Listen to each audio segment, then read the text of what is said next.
हुकूमत में अखराजात के लिए पेट्रोल मिलता है और वो महीने के 10 दिन भी नहीं चलता। मैं खुद वज़ीर रहा हूँ।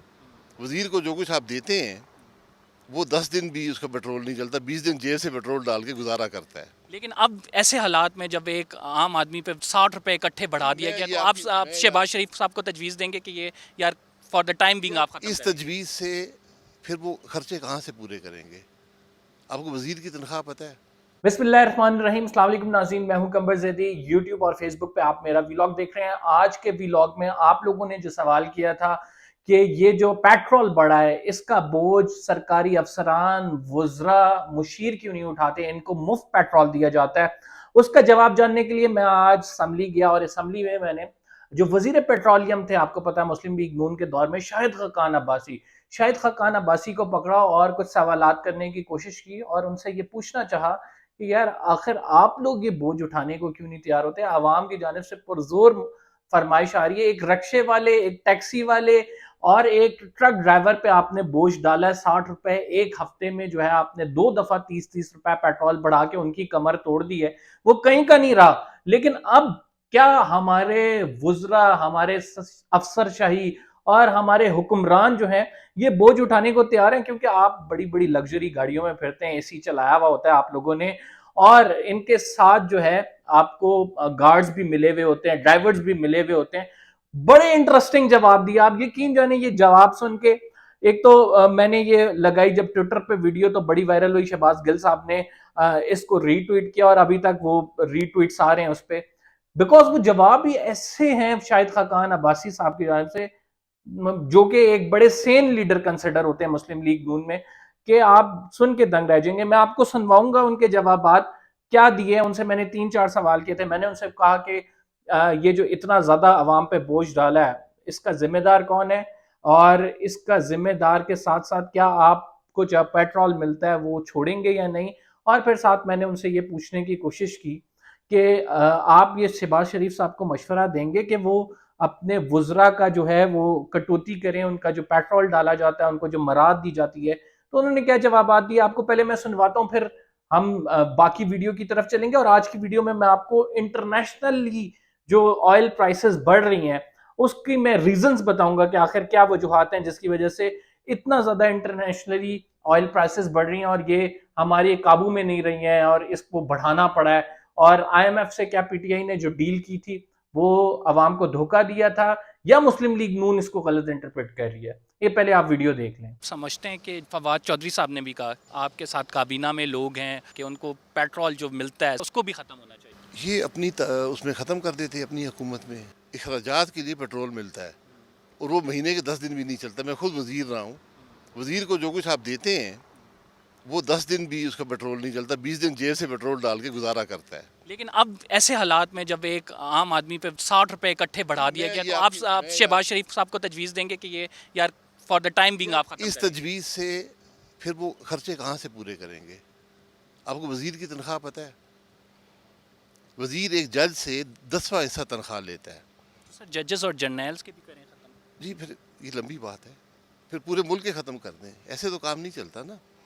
सर आप फिर काम कौन करेगा? अगर मैंने यहाँ से दफ्तर में जाना है और तनख्वाह भी ना हो और पेट्रोल भी ना हो। लेकिन सर हमारे वफाकी वुज़रा माशाल्लाह उनके पास दे आर वेल ऑफ। ऐसे बिल्कुल वेल ऑफ नहीं है। अक्सर लोग वेल ऑफ नहीं है। ये आपको बड़ी गलतफहमी है। चलें आपकी हद तक बात करें, आप मेरी बात कर लें। जी, आप छोड़ देंगे वॉलंटरी? नहीं छोड़ना चाहिए। ये आपको जो दफ्तर का राइट है आपको इस्तेमाल करना चाहिए। ये वॉलंटरी छोड़ने से मुल्क के मसले हल नहीं होते। मैं करप्शन करूँगा फिर यही प्रॉब्लम पैदा होते हैं।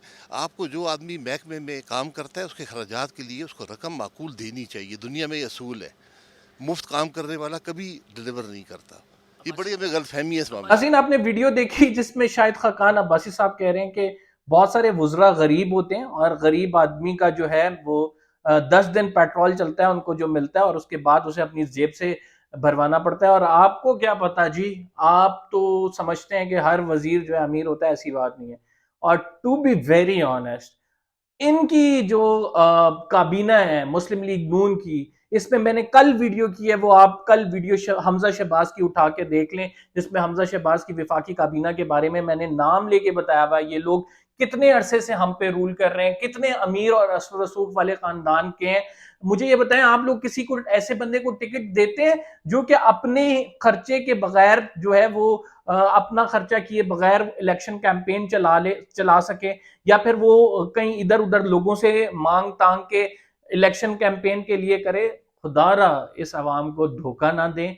आप लोग तो टिकट ही उन्हें देते हैं जो सरमायादार घराने से हो, जिसकी पॉलिटिकल बैकिंग हो, जिसका सियासी असर रसूख हो, जिसका माशरे में कद उसके पैसे की वजह से बड़ा हो। ये एक पार्टी की नहीं बात कर रहा, अक्रॉस द बोर्ड बात कर रहा हूं। और फिर आप कहते हैं हमें कि वुजरा गरीब होते हैं। यार खुदा का नाम लें शायद खकान अब्बासी साहब, आप किस दौर में जी रहे हैं? ये इंटरनेट का दौर है, लोग आपको वीडियोस निकाल निकाल के दिखाएंगे इनके असासे कितने हैं। इंटरनेट पे आप इलेक्शन कमीशन की वेबसाइट पे चले जाएं, आपकी बात करूं, आप सबसे ज्यादा टैक्स पेयर, सबसे ज्यादा टैक्स देने वाले पाकिस्तान में पॉलिटिशियन है। यार क्या बात कर रहे हैं आप?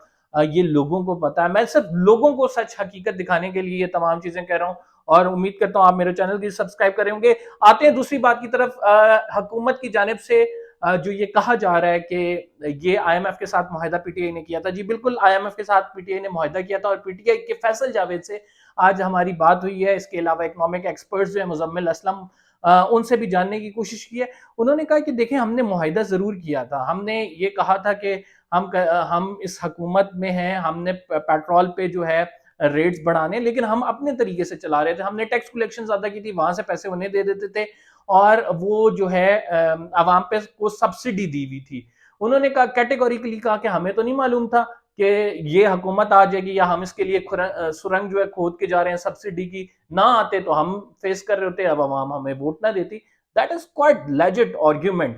Now when it comes to Shahid Khaqan Abbasi argument, आप देखें कि उनका आर्ग्यूमेंट बहुत वेग है, और वो फिर कहते हैं कि ये झूठ बोलते हैं, इन्होंने कोई पैसे छोड़ के नहीं गए हैं। मुस्लिम लीग नून कह रही है आईएमएफ के साथ इन्होंने मुआहिदा किया और उसकी वजह से हमें बढ़ाने पड़ रहे हैं। इंटरनेशनल ऑयल प्राइसेस क्या कहती हैं? इंटरनेशनली आपको जानना बहुत जरूरी है कि ऑयल प्राइसेस का ये मामला आखिर क्या है।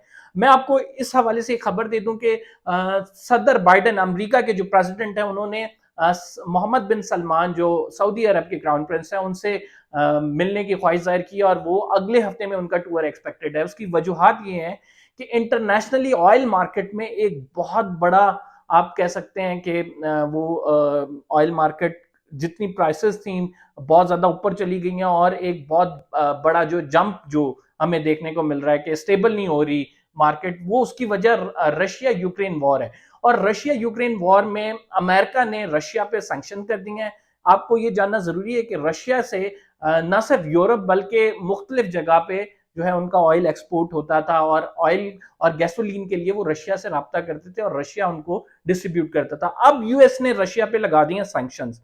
जब ये सैंक्शंस लग गई तो इसका मतलब है जो 17 to 18 बिलियन रशियन जो रेवेन्यू है वो ऑयल की एक्सपोर्ट से जनरेट होता था, वो अब नहीं हो सकेगा। अमेरिका ये कहता है कि वो 17 to 18 बिलियन जो रेवेन्यू ये जनरेट करते थे, उससे ये वॉर वेपन्स बनाते थे जो कि यूक्रेन के खिलाफ यूज हो रहे हैं। That's why we are not going to give them a penny. हम दूसरा अल्टरनेटिव तैयार करेंगे। हमने ना ही ये रकम रशिया को देनी है, ना ही उनसे ट्रेड करना है। पूरी दुनिया उनसे ट्रेड करना नहीं चाहती, और यही वजह बनी कि जब रशिया से आपने मेजर ऑयल सप्लाई जो रशिया से आती थी, जिसकी वजह से रेट जो है वो बैलेंस रहते थे, वो आपने बंद की, तो सऊदीया का ऑयल जो है वो कम पड़ गया। जब मार्केट में डिमांड ज्यादा हो गई, सप्लाई कम हो गई, तो रेट्स ऑटोमेटिकली बढ़ गए। अब बाइडेन साहब मोहम्मद बिन सलमान को ये कह रहे हैं कि यार इसके रेट्स बढ़ाओ, और इसके इसकी प्रोडक्शन बढ़ाओ।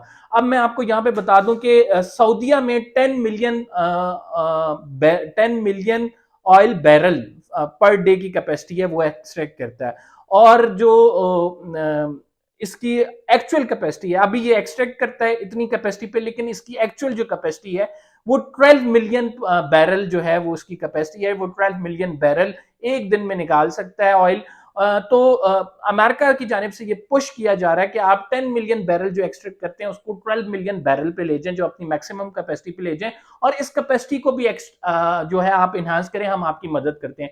लेकिन स्ट्रेट अवे सऊदी अरब ने जवाब दे दिया है। इसी वजह से जो यूरोप है वो इजिप्ट और जो है दूसरे ममालिक जो हैं गल्फ कंट्रीज, उनकी तरफ देख रहा है कि वहां से कोई ऑयल की सप्लाई आए और कोई मदद उनकी आ सके। जब इंटरनेशनल मार्केट में आपको पता है ये स्लोप आया हुआ है, इंटरनेशनल मार्केट डाउन हुई हुई है, तो ऑटोमेटिकली ये प्राइस बढ़ेंगी और आगे ये एक्सपेक्ट किया जा रहा है ये ज्यादा बढ़ेंगी।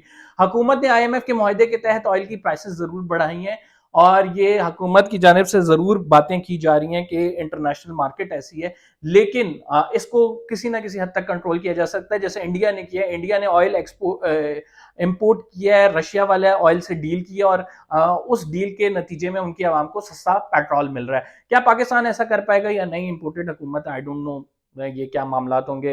इमरान खान साहब कहते भी हैं यूएस रिजीम चेंज है। आज का व्लॉग इस हवाले से था, आपको हकीकत बताई जा सके। आप लोग मजीद सवाल करें, मजीद मुझे लिख के भेजें और I will try to resolve them out. I will try to ask politicians. फिलहाल के लिए इतने। कमर जदी को इजाजत दीजिए, इंशाल्लाह अगले व्लॉग में मुलाकात होगी। अल्लाह हाफिज।